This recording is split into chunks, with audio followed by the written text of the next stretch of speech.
नमस्कार दोस्तों, हमारे YouTube चैनल एसबीसीएल अंडाल में आप सभी का स्वागत है।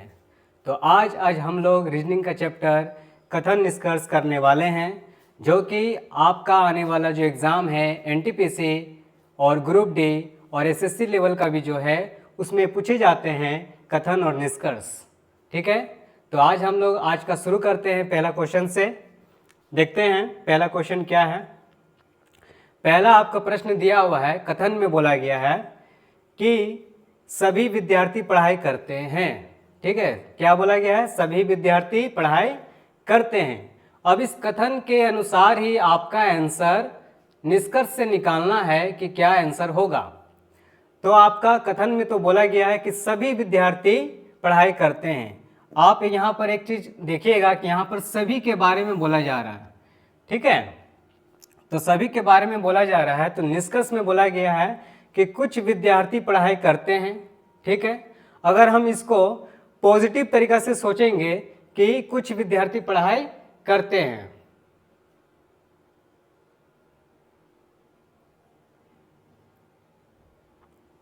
ठीक है, तो कुछ विद्यार्थी पढ़ाई करते हैं।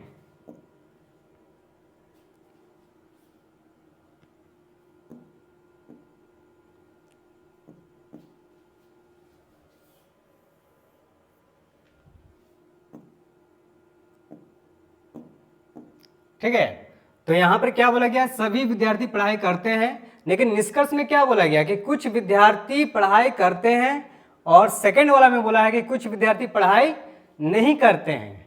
ठीक है, कुछ विद्यार्थी नहीं पढ़ते हैं, और पहला में बोला है कि कुछ विद्यार्थी पढ़ाई करते हैं। अगर हम निष्कर्ष को पॉजिटिव और नेगेटिव तरीका से अगर देखें तो ये आपका पॉजिटिव वाला है, ठीक है, लेकिन ये आपका नेगेटिव वाला है। तो इसमें तो आपको बोला गया है कि सभी विद्यार्थी पढ़ाई करते हैं।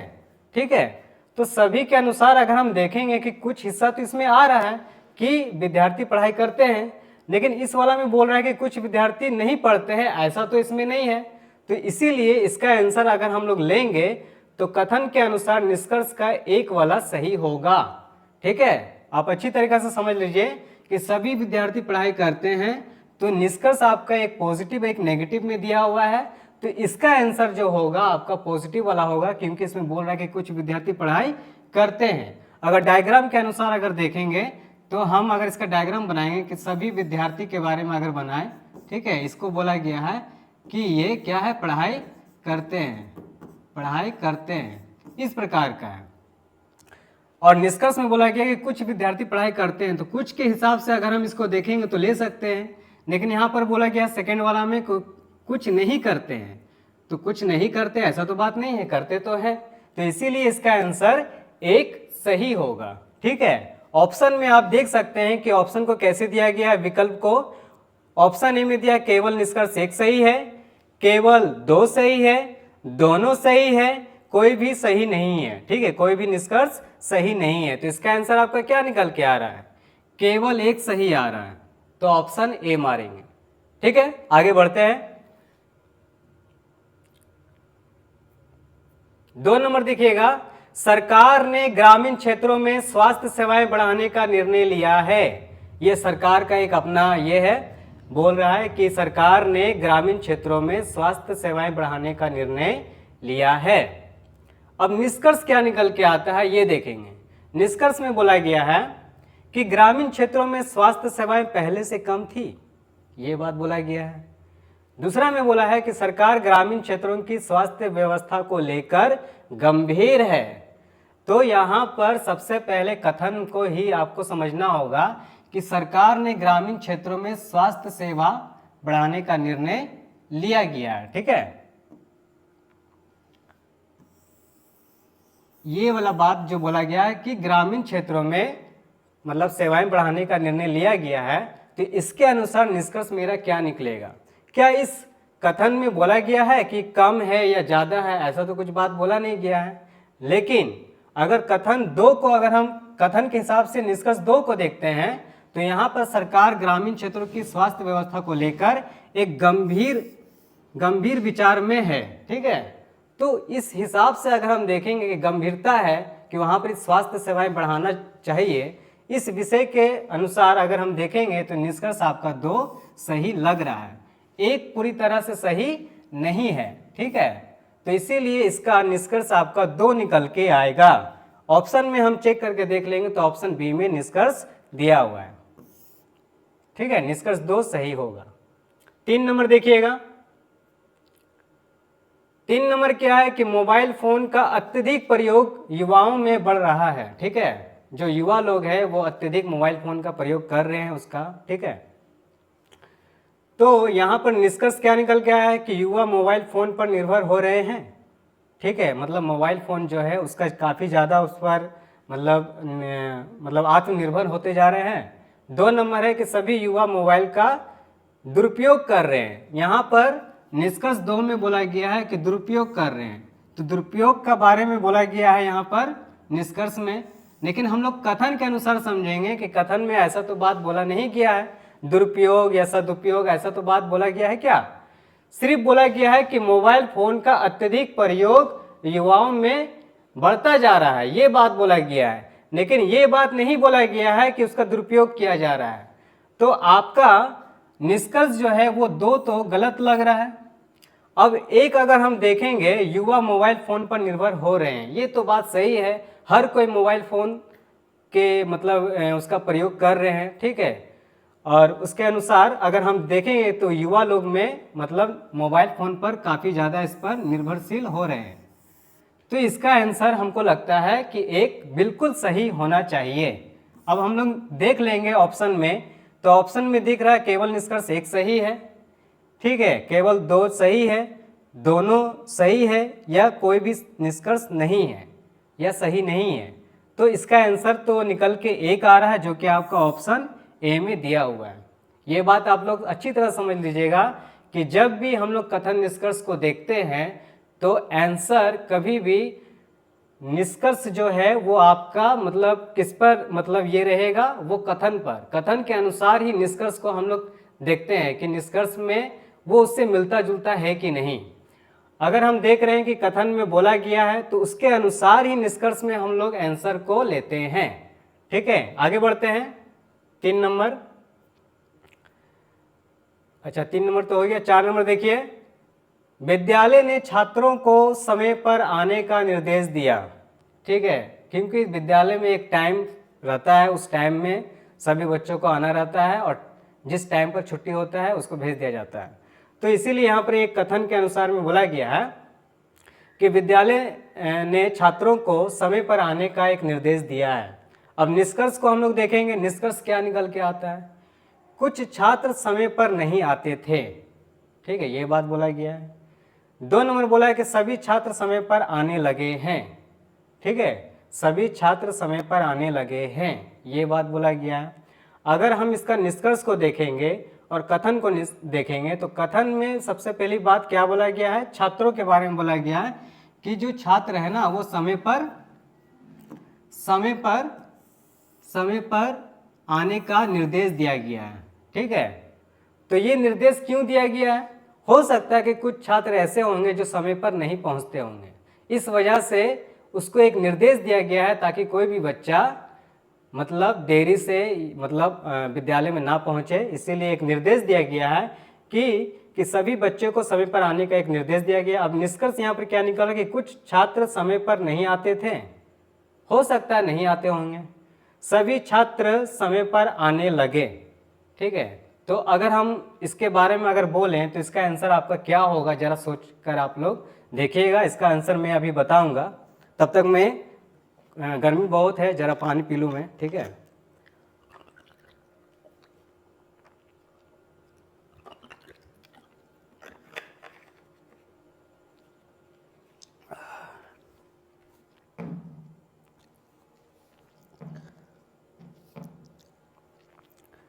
तो इसका आंसर क्या आ रहा है, देखिए यहाँ पर बोला गया कि छात्रों को समय पर आने का निर्देश दिया गया है। तो निर्देश समय पर आने का दिया गया है, इसका मतलब ये निकलता, निष्कर्ष इसका ये निकलता है कि कुछ छात्र समय पर नहीं आते होंगे, इस वजह से ये निर्देश दिया गया है। और इससे कोई मतलब नहीं है कि सभी छात्र समय पर आने लगे, ये बात अभी नहीं जानना है, क्योंकि कथन में बोला गया है कि समय पर आने का एक निर्देश दिया गया है। क्योंकि कुछ बच्चा हो सकता है कि वो समय पर नहीं आते होंगे। तो इसका निष्कर्ष एक सही होगा, जो कि ऑप्शन ए में दिया गया है। ठीक है, आगे बढ़ते हैं। सभी पक्षी उड़ सकते हैं, ये कथन में बोला गया है। तो निष्कर्ष क्या है?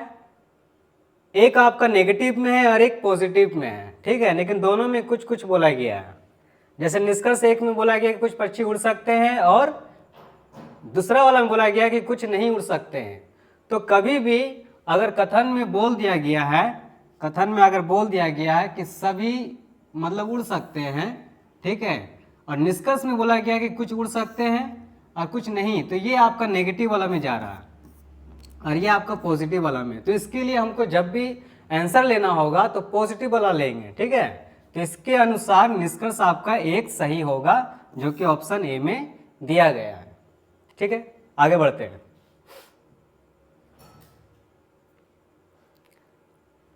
कथन में बोला गया है कि पानी जीवन के लिए आवश्यक है। सही बात है, पानी, जैसे अभी हम पानी आपको पी के दिखाएं, ठीक है, तो पानी जीवन के लिए अति आवश्यक है। अब निष्कर्ष में क्या बोला गया कि सभी जीवित प्राणी पानी पीते हैं, ये तो हर कोई जानता है, पीता ही है। ठीक है, लेकिन यहाँ पर जीवन के उद्देश्य के बारे में बताते हुए कहा है कि पानी अति आवश्यक है। ठीक है, तो 2 नंबर बोला है बिना पानी के जीवन असंभव है। बात सही है, एकदम बिल्कुल सही है कि बिना पानी का जीवन हो ही नहीं सकता। ठीक है, तो कथन के अनुसार अगर हम देखेंगे तो एक वाला जो है, खैर वो तो बोल रहा है कि सभी जीवित प्राणी पानी पीते हैं, ये तो हर कोई जानता है, लेकिन यहाँ कथन के अनुसार अगर हम देखेंगे 2 नंबर इसका, ठीक है, अच्छा ये बदल गया क्या, हाँ ये वाला है। तो यहाँ पर क्या बोल रहा है कि बिना पानी के जीवन असंभव है, और इसका 1 नंबर में बोला है कि सभी जीवित प्राणी पानी पीते हैं, ये तो हर कोई जानता है, लेकिन कथन में क्या बोला कि पानी जीवन के लिए अति आवश्यक है या जरूरी है। ठीक है, ये बात बोला गया है। तो पानी जो है वो जीवन के लिए संभव मतलब बनाता है। तो यहाँ पर बिना पानी के जीवन असंभव है, ये तो स्टेटमेंट मिल रहा है। कथन के अनुसार जो निष्कर्ष बोला गया है वो इससे मैच खा रहा है, क्योंकि पानी जीवन के लिए अति आवश्यक है। ठीक है, तो इसीलिए इसका निष्कर्ष जो है बिना पानी के जीवन असंभव लग रहा है यहाँ पर। ठीक है, असंभव मतलब पानी अगर नहीं होगा तो क्या संभव है? नहीं है। ठीक है, इसीलिए पानी का होना जरूरी है। इसलिए यहाँ पर बोला गया बिना पानी के जीवन असंभव है। तो ये कथन के अनुसार 2 वाला जो है ये बिल्कुल सही लग रहा है। तो आपका निष्कर्ष जो निकलेगा वो आपका 2 निकलेगा। ठीक है, कथन के अनुसार आपका निष्कर्ष 2 निकलेगा, क्योंकि यहाँ पर बोला ही गया है कि बिना पानी के जीवन असंभव है। कथन में क्या बोला है कि पानी जीवन के लिए आवश्यक है। ठीक है, जीवन के लिए ही बोल रहा है ना, तो जीवन के लिए बोल रहा है, तो इसीलिए यहाँ पर हम लोग कथन के अनुसार निष्कर्ष 2 निकालेंगे। ठीक है, आगे बढ़ते हैं। 7 नंबर, भारत में बेरोजगारी एक गंभीर समस्या है। ठीक है, भारत में बेरोजगारी एक गंभीर समस्या है। सही बात है कि भारत में बेरोजगारी एक गंभीर समस्या है। ठीक है, भारत में बेरोजगारी एक गंभीर समस्या है। तो निष्कर्ष इसमें क्या बोला गया है कि भारत में हर कोई बेरोजगार है, मतलब हर कोई मतलब प्रत्येक लोग बेरोजगार है, ऐसा तो बात नहीं होगा। ठीक है, कुछ लोग तो ऐसे होंगे जो मतलब बेरोजगार नहीं है।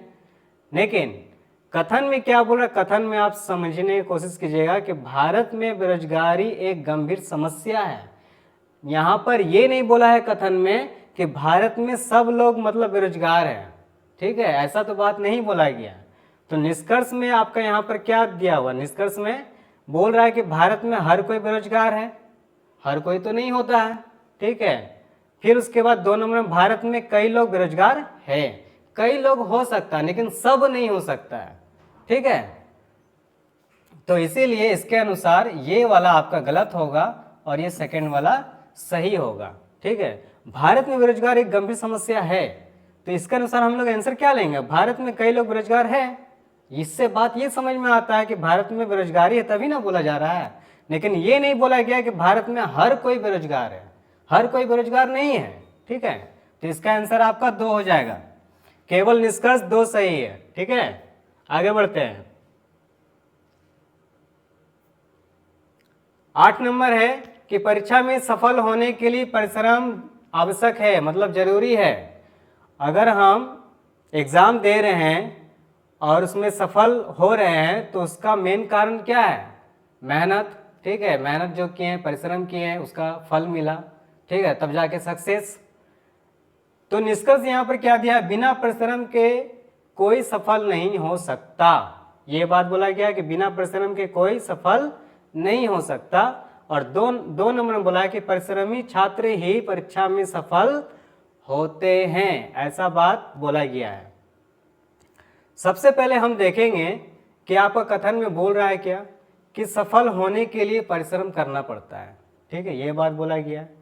तो निष्कर्ष में क्या बोला है कि बिना परिश्रम के कोई सफल नहीं हो सकता। ये तो बात सही लग रहा है कि परिश्रम करेंगे तभी तो सफल होंगे, और बिना परिश्रम किए हम लोग सफलता कैसे प्राप्त कर सकते हैं?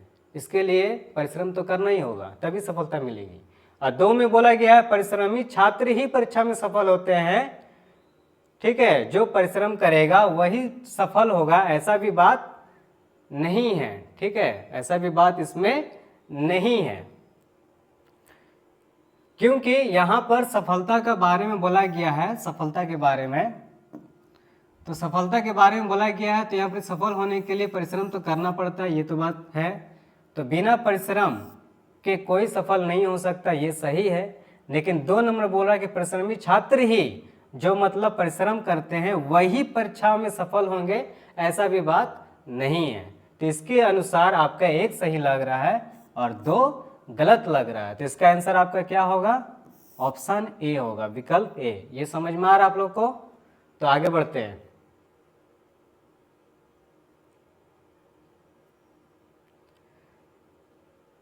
ठीक है, 9 नंबर है सभी कर्मचारी समय पर कार्यालय पहुंचते हैं। जितने भी कर्मचारी हैं वो सभी समय पर अपना दफ्तर में पहुंचते हैं। ठीक है, अब निष्कर्ष क्या बोला गया है?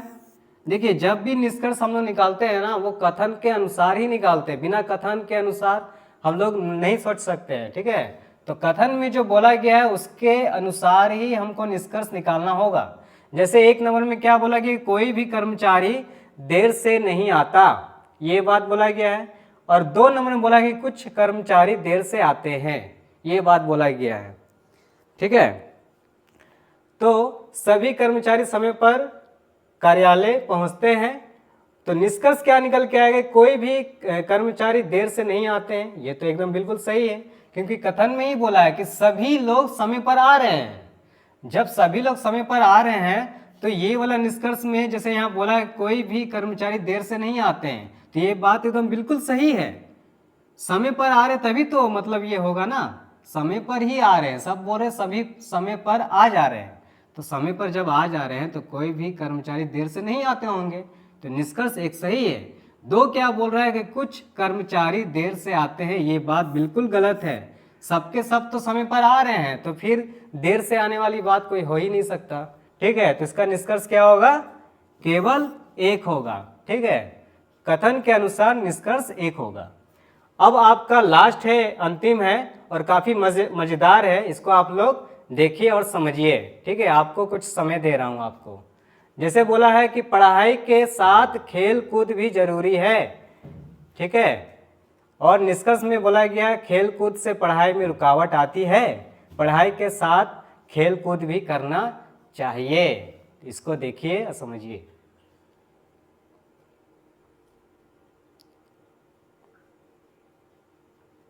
ठीक है, तो आंसर आप लोग का निकल चुका होगा, क्या होना चाहिए? तो कथन में बोला है कि पढ़ाई के साथ खेल कूद भी जरूरी है।